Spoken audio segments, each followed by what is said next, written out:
The air crackled with fear. Vikings huddled on the decks of their ships. They looked up in terror. A monstrous bewilderbeast draped in ice commanded the skies. Its icy breath froze everything in its path. This was a battle for the very soul of Berk. Hiccup, astride his loyal Night Fury, Toothless rallied his people. They fought back against impossible odds. Dragon riders soared through the air. Their fire met the icy blasts of the controlled dragons. The sea churned with the thrashing of colossal tails and the clash of dragon fire. But the bewilderbeast seemed unstoppable. Berk, a village known for its resilience, was on the brink of collapse. Hope, once a flickering flame, threatened to extinguish entirely. Just when all hope seemed lost, a rumble shook the ground. It was a sound unlike anything the Vikings had ever heard. It grew louder, more insistent.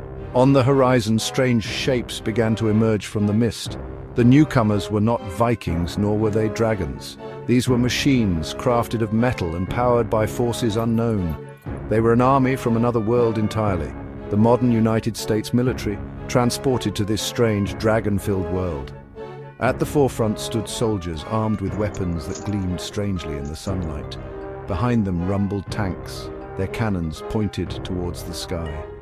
Overhead, sleek fighter jets roared, leaving trails of vapor in their wake.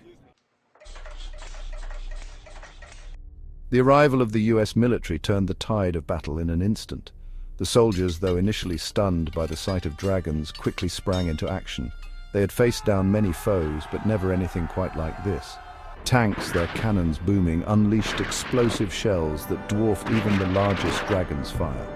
Fighter jets, agile and swift, harassed the bewilderbeast, drawing its attention away from the Viking fleet.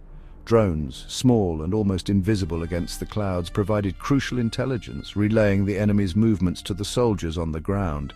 The Vikings, initially wary of these strange newcomers, watched in awe as the tide of the battle turned. They had never seen such firepower, such coordination. It was a spectacle both terrifying and exhilarating. The battle raged on, but the outcome was no longer in doubt. The combined might of the US military and the dragon riders was too much for even the mighty bewilderbeast to overcome.